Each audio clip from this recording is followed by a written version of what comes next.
life, every day, late at night, not okay. All I want, and I pray, all I need are some better days. Fuck me, I'm looking in the mirror, so foggy, but I've never seen.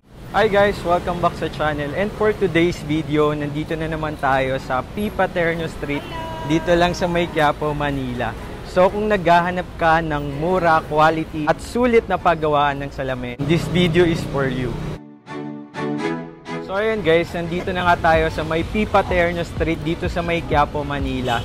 So ito na yung KMC Eyewear Shop. So guys, dyan tayo makapagpapagawa ng mga mura at quality na salamin.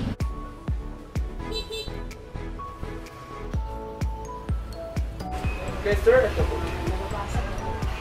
Hi guys, so kasama natin si Sir Kelby, ang manager ng KMC Eyewear Shop. So nag-prepare ako ng mga series of questions. Usually tinatanong sa ating comment box dyan sa ating YouTube channel. So eto sir, una kong question sa inyo po, ano po yung store location nyo dito sa May Quiapo, Manila? We are located at number 622 P. Paterno, corners P. Gomez Street, Quiapo, Manila. So ayan guys, ipipin ko na lang yung address nila sa ating comment box para may reference kayo. Okay, next question sir, ano po yung operation hours natin? Open po ba kayo from Monday to Sunday or may close time din kayo? Wala. Okay. So, every day we are open every day from Monday through Sunday, even on holidays. 7:30 AM till 5:30 PM. Minsan nag-extend hanggang 6 po. Okay, so ayun guys, wala kayong worry na kahit day off nyo or di kaya holidays, makakapunta kayo dito sa KMC Eyewear Shop para makapagpagawa ng inyong mga salamin. Next question sir, ano po yung usually mode of payments na tinatanggap nyo dito sa store? Cash or GCash pwede po. So ayun guys, wala tayong credit cards or ano, cash or GCash yung tinatanggap nila dito. Pwede din po ba bank transfer or ano? So guys, ayun, pwede din pala ang bank transfer. Ito pa yung usually question sa atin. Pre-check-up po ba dito sa KMC? Free check-up pag nagpagawa po sila. Nag-avail sila ng frames and lenses. Pag hindi po, halimbawa, na-check up tapos hindi nila nagustuhan yung frame o medyo nagka-problema sa budget nila. Yes po. Opo, they just have to pay us a certain amount. You usually charge 200 for that one. Then, pag meron na silang budget or tapos balik sila sa akin, ililess natin yung 200 na chinarge ko sa akin. So, ayun guys, 200 pesos lang naman yung charge kapag hindi kayo nag-avail ng salamin dito. So, usually naman, pre-check-up na kapag nagpagawa kayo ng salamin dito sa KMC. So guys, if I were you, dito na rin kayo magpagawa ng salamin para pre-check-up na rin kayo, di ba? Para hindi na doble-doble yung gastos natin. Next question. Tumatanggap po ba kayo ng frame sa iba or kung sakaling meron silang sariling frame na, pwede po ba nilang ipagawa ito sa inyo? Pwede po. Pwede. Pero ang ano ko lang po, halimbawa, yung ang frame nila is plastic, at may damage ng konti, wala po tayong warranty sa ganyan. Papakita rin po naman po namin sa kanila bago namin gagawin I-explain namin. Kasi there are certain cases na medyo mataas ang grado, siyempre medyo makapal ang lente. Yes sir, usually ganun pag nga na-insert yung lens, baka pumutok yung frame. At the risk na po yun. Opo. Pero ako personally sir, I-recommend mas okay na rin magpagawa sila, bumili na rin sila ng bagong frame. Hindi naman ganyan kamahalan. Hindi naman din ganun kamahal, pati from time to time, nag-iiba din yung mga usong frame ngayon or ano. So might as well i-try na din nila yung mga bago, di ba? Yes. Okay, so next sir, gaano po katagal usually nagpapagawa ng salamin? Simple lang ang grado, hindi naman ganyan kataas. Opo. Sa isang salamin, kayang gawin niya ng 30 minutes. So guys, mabilis lang pala. Pero, halimbawa, pag marami, siyempre, hindi kakayanin namin yung pag-volume na medyo matatagalan ko. Yung siguro, pag merong nag-complain na medyo natagalan sila, halimbawa, may grado na, halimbawa, doble vista, bifocal. Yes, sir. Opo. Tapos nagkaroon ng astigmatism siya. Yan, medyo matagal gawin yan. Yes po. Para bang sinabi natin, let's take for example, damit. Pag yung simpleng grado, that's RTW. Opo. Hindi na bibili agad. Mabilis lang. Mabilis lang magawa. Ngayon, pag sinabing process lens na, halimbawa, doble vista na may astigma, yan, yes, process, we call that the process lens. That's custom made. Yes, Para po. bang sa damit, susukatan pa siya, Susukatan. ayusin pa yan, isasalang pa sa machine yan.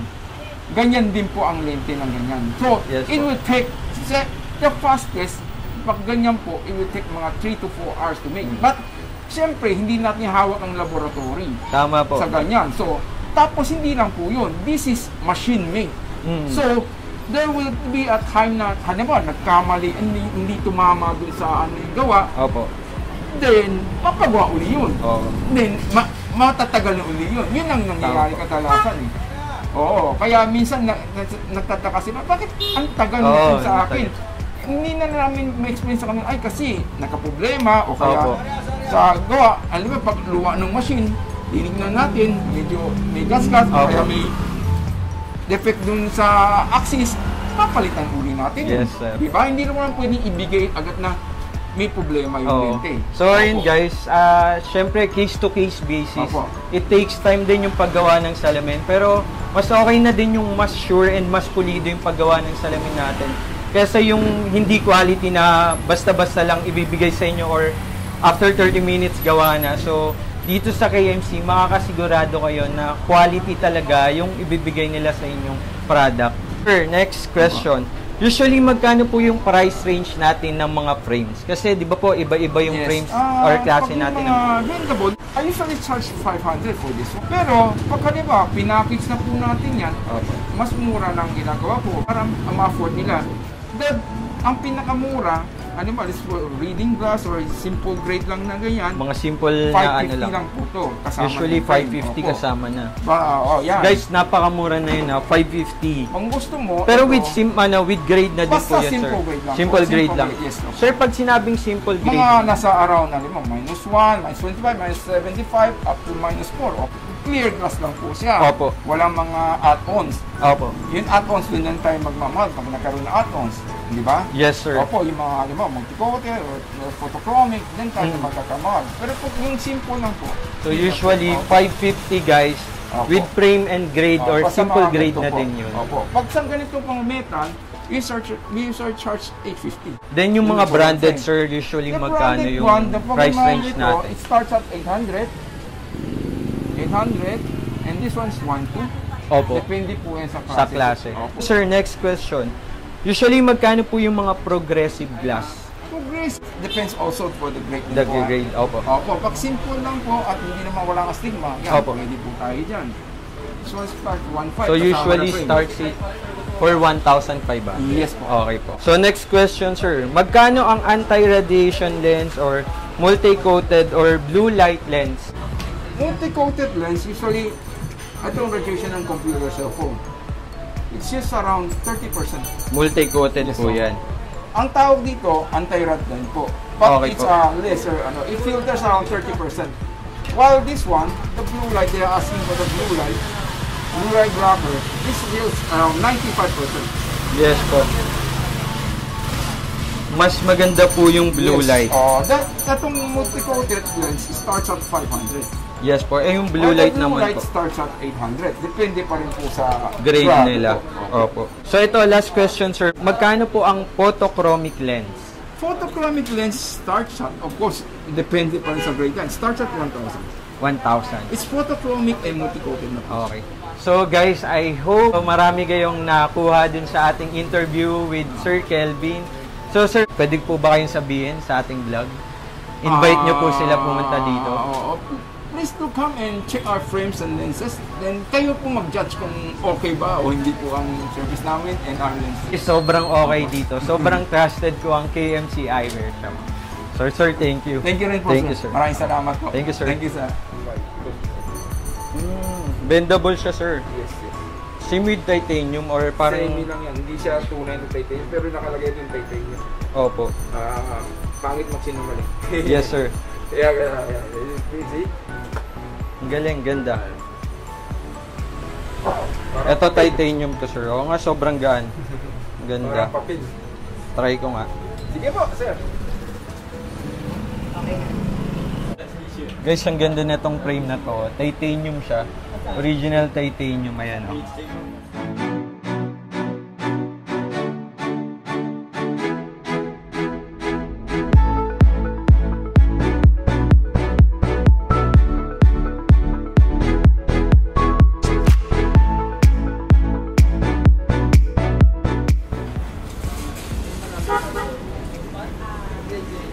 Yan guys, nakikita naman natin na madami talaga nagpapagawa ng salamin dito sa KMC Eyewear Shop. So, if I were you, wag na kayong maghanap ng iba pang pagawaan ng salamin dito sa Quiapo.